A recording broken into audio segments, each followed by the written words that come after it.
안녕하세요. 저는 인천 계양구에 사는 박찬섭입니다. 올해 69세가 된 이 늙은 축구선수가 이제는 전직 축구선수가 여러분께 제 인생 이야기를 들려드리려고 합니다. 인천하면 축구로 유명한 곳이죠?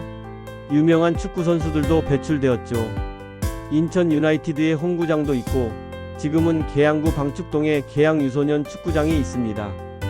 예전부터 지금까지 축구 꿈나무들이 많이 배출된 곳입니다. 저도 그런 꿈나무 중 하나였습니다. 하지만 제 인생은 그냥 평범한 축구선수의 이야기로 끝나지 않았어요. 오늘 여러분께 들려드릴 이야기는 축구화를 벗고 정장을 입고 수입차 딜러가 되기까지, 그리고 그 과정에서 겪은 절망과 좌절, 그리고 다시 일어선 이야기입니다. 혹시 인생이 힘드신 분들, 꿈을 포기하고 싶은 분들이 계신다면 끝까지 들어보세요. 제가 겪은 3번의 인생 최악의 순간과 그것을 이겨낸 비결을 알려드릴게요. 1955년 인천에서 태어난 저는 어릴 때부터 축구공만 보면 눈이 반짝였습니다. 그 시절 계양구는 지금처럼 아파트 단지가 즐비한 곳이 아니었어요. 예전에는 계양구가 아니라 북구였죠. 1995년부터 북구가 부평구와 계양구로 나누어졌답니다. 당시 계양산 자락 아래로 논밭이 끝없이 펼쳐져 있었고 그 사이사이 흙길과 골목길에서 동네 아이들과 축구를 하며 자랐습니다. 우리 집은 지금의 계양구청 근처, 그때는 계양면이라고 불리던 작은 마을에 있었어요. 단칸방에 부엌 하나가 전부인 집이었지만 그 앞마당에서 혼자서도 몇 시간씩 축구공을 차곤 했죠. 아버지는 인천항에서 일하시는 부두 노동자셨습니다. 새벽 4시에 일어나서 자전거로 1시간을 달려 인천항까지 가셨어요. 등이 구부정하게 굽어 있었는데 그건 무거운 화물을 지고 또 져서 그런 거였죠. 어머니는 집에서 바느질을 하셨어요. 미싱 소리가 밤늦도록 들렸는데 그게 저에게는 자장가 같았습니다. 가난했지만 정말 따뜻한 가정이었어요. 특히 아버지는 일하시다가 다치신 날에도 제가 축구하는 모습을 보러 나오셨어요. 찬섭아, 너는 뭔가 다르다. 너는 공을 차는 게 아니라 공과 대화를 하는구나. 하고 말씀하셨습니다. 초등학교 3학년 때였어요. 학교에 체육 선생님이 새로 오셨는데 그분이 저를 보고 깜짝 놀라셨습니다. 이 아이 발재가니 예사롭지 않네. 하시면서 방과 후에 따로 불러서 축구를 가르쳐 주셨어요. 그때까지는 그냥 골목에서 동네 형들과 공 차는 게 전부였거든요. 근데 선생님께 제대로 된 축구를 배우니까 완전히 다른 세상이었어요. 패스, 드리블, 슈팅 하나하나가 다 신기했습니다. 선생님이 저희 집에 직접 오셔서 부모님께 말씀드렸어요. 이 아이는 축구 재능이 정말 뛰어납니다. 인천에 있는 중학교 축구부에 보내시면 어떨까요? 아버지가 걱정스러운 표정으로 물으셨죠. 축구에서 밥 먹고 살 수 있습니까? 그때 선생님이 하신 말씀이 지금도 생생해요. 축구는 이제 곧 돈 되는 스포츠가 될 겁니다. 이 아이 정도면 충분히 가능성이 있어요. 인천의 한 중학교 축구부에 들어갔습니다. 집에서 학교까지 버스로 1시간 반이 걸렸어요. 새벽 5시에 일어나서 6시 버스를 타고 학교에 가서 아침 훈련을 했죠. 그때 처음으로 축구화를 신어봤어요. 지금까지 맨발이나 고무신으로만 축구를 했었거든요. 축구화를 신고 잔디구장에서 공을 찼을 때의 그 느낌은 정말 하늘을 나는 기분이었습니다. 포지션은 미드필더였어요. 감독님이 저를 보고 하신 말씀이 찬섭이는 축구를 머리로 한다였어요. 패스 타이밍이 남달랐고 상대방의 움직임을 예측하는 능력이 뛰어났거든요. 훈련은 정말 혹독했어요. 매일 5km씩 뛰었고 체력 훈련에 기술 훈련까지. 집에 돌아가면 녹초가 됐죠. 하지만 힘들다는 생각은 안 했어요. 축구가 너무 좋았거든요. 중학교 3학년 때 전국대회에서 우승을 했어요. 그때 제가 결승골을 넣었거든요. 왼발로 때린 20m 중거리 슈팅이었는데 골키퍼가 손도 못 댈 정도로 강력한 슈팅이었어요. 그 경기를 본 여러 고등학교 축구부 감독들이 저를 스카우트하러 왔습니다. 그 중에서도 서울의 한 명문고 감독님이 직접 집까지 찾아오셨어요. 찬섭이를 우리 학교로 보내주세요. 3년 후에는 꼭 대학팀이나 실업팀에 보내드리겠습니다. 그때 아버지가 감동해서 눈물을 흘리시더라고요. 부두에서 등 굽혀가며 일하시는 아버지를 위해서라도 꼭 성공하겠다고 다짐했습니다. 고등학교 3년 동안 정말 열심히 했어요. 아침 6시 훈련, 오후 훈련, 저녁 개인 훈련까지 하루에 6시간씩 축구만 했죠. 그 결과 고등학교 3학년 때는 전국대회 MVP까지 받았어요. 1975년 고등학교 졸업을 앞두고 여러 실업팀에서 연락이 왔습니다. 포항제철, 현대, 대우. 그 시절 유명한 팀들이었죠. 가장 마음에 드는 곳은 포항제철이었어요. 시설도 좋고 감독님도 젊고 열정적이셨거든요. 게다가 포항은 공기도 좋고 훈련하기에 최적의 환경이었어요. 1976년부터 포항제철 2군에서 뛰기 시작했습니다. 처음엔 적응이 쉽지 않았어요.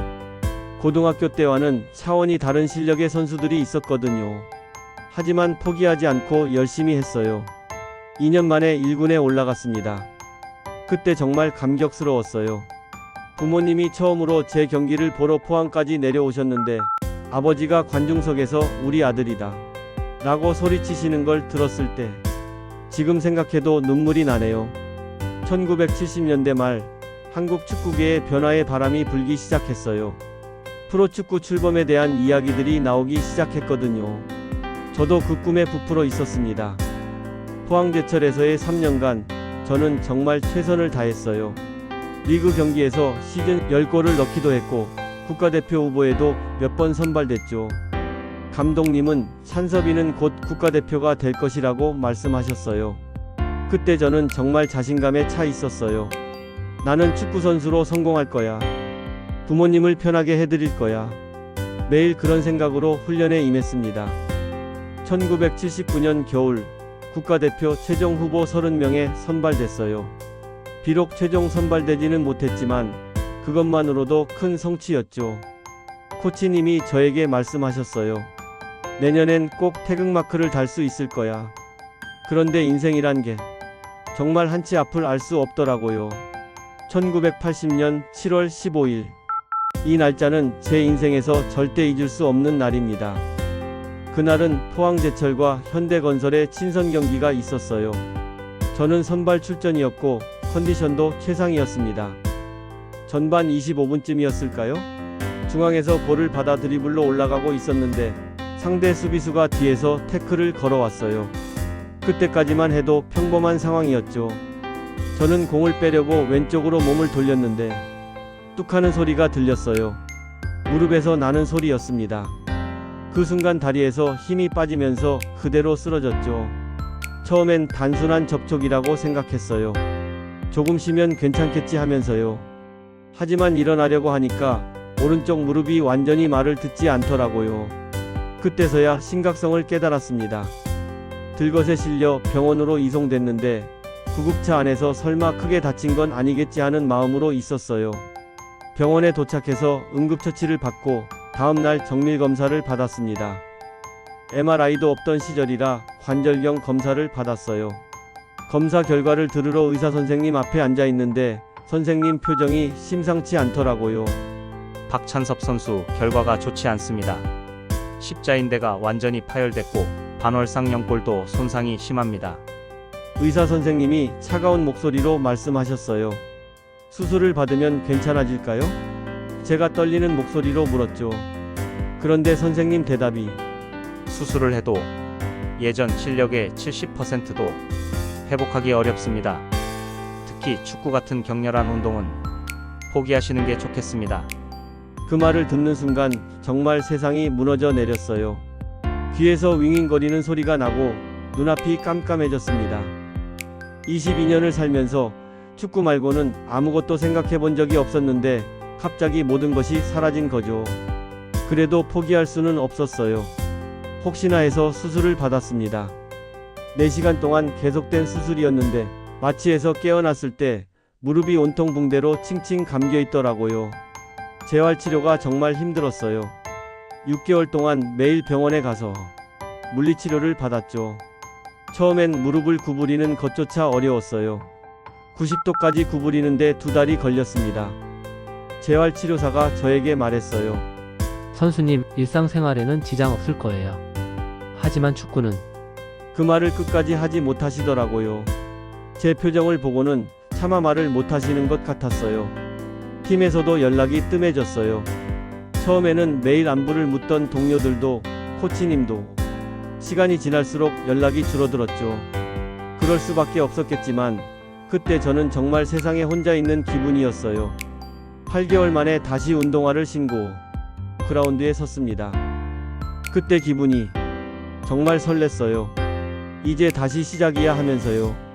하지만 현실은 달랐습니다. 예전처럼 빠르게 달릴 수가 없었어요. 방향을 바꿀 때마다 무릎에서 이상한 소리가 났고 강한 태클을 당하면 무릎이 흔들렸죠. 가장 충격적인 건 슈팅이었어요. 예전에는 20m 밖에서도 강력한 슈팅을 날릴 수 있었는데 이제는 10m 앞에서도 제대로 된 슈팅이 안 나가더라고요. 동료들의 시선도 달랐어요. 처음엔 격려해 주려고 하다가도 제 플레이를 보고는 실망하는 표정을 숨기지 못했죠. 가장 아픈 건 후배들이 저를 피해서 패스하는 것이었어요. 3개월 동안 복귀를 시도했지만 결국 포기할 수밖에 없었습니다. 1981년 3월 정식으로 은퇴를 선언했어요. 은퇴식 날 팀 동료들과 코치님들이 모여주셨어요. 감독님이 제게 말씀하셨죠. 찬섭아, 정말 수고 많았다. 부상만 없었다면. 그 말을 듣는데 눈물이 펑펑 쏟아졌어요. 제가 마이크를 잡고 인사말을 할 때였어요. 저는 축구선수 박찬섭으로 살아왔는데 이제 그냥 박찬섭으로 살아야 하는지 모르겠습니다. 그 말을 하고 나서 더 이상 말을 할 수가 없었어요. 관중석에 앉아 계신 부모님을 봤는데 아버지가 손수건으로 눈물을 닦고 계시더라고요. 그 모습을 보니까 더욱 미안했어요. 부모님 꿈까지 무너뜨린 것 같아서요. 은퇴 후 2년 동안은 정말 어떻게 살았는지 모르겠어요. 집에서 하루 종일 빈둥거렸죠. 아침에 일어나면 할 일이 없으니까 다시 잠들고 오후에 일어나면 술을 마시고 친구들이 만나자고 해도 나가기 싫었어요. 다들 자기 일을 열심히 하고 있는데 저만 백수였거든요. 찬섭이는 뭐해? 하는 질문이 제일 듣기 싫었어요. 어머니가 매일 걱정하셨어요. 찬섭아, 축구는 끝났지만 인생은 아직 시작이야. 다른 일을 찾아봐라. 하지만 저는 축구 말고는 아무것도 할 줄 아는 게 없었어요. 가끔 TV에서 축구 경기가 나오면 황급히 채널을 돌렸어요. 예전 동료들이 뛰고 있는 모습을 보면 가슴이 찢어질 것 같았거든요. 저기 내가 있어야 하는데 하는 생각뿐이었어요. 1982년 가을이었어요. 아버지가 저를 밖으로 불러내셨습니다. 계양산으로 산책을 가자고 하시더라고요. 둘이서 조용히 산길을 걸었는데 갑자기 아버지가 말씀하셨어요. 아빠도 젊을 때 꿈이 있었어. 목수가 되고 싶었지 하지만 일제강점기에 공부할 기회가 없어서 그냥 부두 일꾼이 됐단다. 그래서 너한테 꿈을 맡긴 거야. 하지만 이제 알겠어. 꿈이라는 게 한 가지만 있는 게 아니구나. 축구가 안 되면 다른 꿈을 찾으면 되는 거야. 아빠는 너를 믿어. 축구선수 박찬섭은 끝났지만 인간 박찬섭은 이제 시작이야. 아버지의 그 말씀이 제 가슴에 깊이 와 닿았어요. 그날 밤 정말 오랜만에 술 없이 깊은 잠에 들었습니다. 아버지의 말씀을 듣고 나서 조금씩 마음을 다잡기 시작했어요. 그래, 다시 시작해보자. 축구는 끝났지만 인생은 아직 길어. 먼저 몸부터 추스렸어요. 술을 끊고 매일 아침 가벼운 산책을 시작했죠. 무릎이 아팠지만 조금씩 걸어야겠다고 생각했어요. 그리고 할 수 있는 일이 뭔지 생각해봤어요. 축구 말고 제가 관심 있던 게 뭐가 있을까? 어릴 때부터 기계 만지는 걸 좋아했던 게 생각났어요. 고장난 라디오나 시계를 뜯어서 고치는 걸 좋아했거든요. 그래서 생각한 게 자동차였어요. 1980년대 초반, 자동차가 점점 늘어나는 시대였죠. 자동차 기술을 배워볼까? 하는 생각이 들었어요. 마침 인천의 자동차 정비소에서 일할 사람을 구한다는 소식을 들었어요. 경험도 없고 나이도 많았지만 한번 해보자는 마음으로 찾아갔습니다. 그렇게 제 인생의 두 번째 챕터가 시작됐어요. 1983년 우연한 기회에 인천 자동차 정비소에서 일하게 됐어요. 처음엔 정말 마지못해 시작한 일이었죠. 그런데 신기하게도 자동차 엔진을 만지고 있으면 마음이 편해졌어요. 축구할 때와는 다른 종류의 집중력이었어요. 복잡한 엔진 구조를 파악하고 고장난 부분을 찾아 수리하는 과정이 마치 축구 전술을 짜는 것 같았거든요. 정비소 사장님이 좋은 분이셨어요. 찬서봐, 너는 손재주가 좋고 차에 대한 감각이 있다. 정비 기술을 제대로 배워봐라고 격려해 주셨죠. 5년 정도 정비 기술을 익히고 나서 1988년 서울올림픽을 기점으로 한국에도 수입차 붐이 일기 시작했어요. 그때 인천에 벤츠 딜러샵이 생겼는데 정비 경험을 살려서 그곳으로 이직했습니다. 처음엔 정비팀에 있었는데 고객들과 이야기하다 보니 영업에도 재능이 있다는 걸 발견했어요. 차에 대한 전문 지식이 있다 보니 고객들이 신뢰했고 축구선수 시절 다진 인맥도 도움이 됐죠. 1990년부터 본격적으로 영업을 시작했어요. 첫 해에 벤츠 10대를 팔았는데 그 시절엔 정말 큰 성과였거든요. 1995년 저는 과욕을 부렸습니다. 그동안 쌓은 경험과 인맥을 바탕으로 독립해서 수입차 딜러샵을 차렸어요. 박찬선 모터스라는 간판을 달고 꿈에 부풀어 있었죠. 처음 한두 해는 잘 됐어요. 지인들의 도움으로 매출도 괜찮았고 직원도 4명이나 뒀습니다. 그런데 1997년 IMF 외환위기가 터졌어요. 하루아침에 수입차를 사려던 고객들이 모두 발길을 끊었습니다. 재고로 쌓인 차들은 팔리지 않았고 은행 대출 이자는 눈덩이처럼 불어났어요. 1998년 말 결국 사업을 정리할 수밖에 없었습니다. 빚은 2억이 넘었어요. 그 시절 2억이면 정말 큰 돈이었죠. 집도 담보로 잡혀 있어서 경매로 넘어갔습니다. 아내와 고등학생과 중학생 두 아이를 데리고 월세 원룸으로 이사했어요. 아내는 매일 울었고 아이들은 친구들 앞에서 창피해했습니다. 가장 힘들었던 건 아들이 던진 말이었어요. 아빠는 왜 맨날 실패만 해? 그 말이 가슴에 비수처럼 꽂혔습니다. 정말 죽고 싶었어요. 그해 겨울 인천 앞바다에서 정말 많은 생각을 했습니다. 이렇게 살아가는 게 맞나 싶어서요. 그런데 갑자기 아내가 해준 말이 생각났어요. 여보, 당신이 축구 선수였을 때를 기억해요? 넘어져도 다시 일어나서 공을 쫓았잖아요. 지금도 그때처럼 하면 돼요. 그 말을 듣고 다시 마음을 다잡았습니다. 그래, 한 번 더 해보자. 이번엔 절대 포기하지 말자.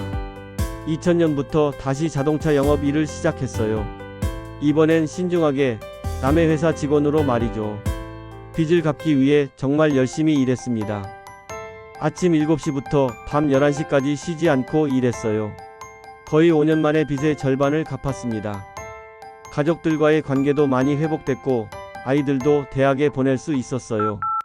그런데 2005년 건강검진에서 청천벽력 같은 소리를 들었습니다. 추가 검사 결과 초기 간암이라는 진단이 나왔어요. 50세의 나이에 받은 암 선고였습니다. 그때 정말 하늘이 무너지는 줄 알았어요. 수술을 받고 항암 치료를 시작했습니다. 그 고통은 말로 표현할 수가 없었어요. 머리카락이 다 빠지고 음식 냄새만 맡아도 토했습니다. 몸무게가 20kg이나 줄었어요. 그때 가족들이 정말 큰 힘이 됐어요. 특히 그동안 저를 원망했던 아들이 매일 병원에 와서 간병해줬습니다. 항암치료 6개월 후 기적처럼 암세포가 많이 줄어들었어요.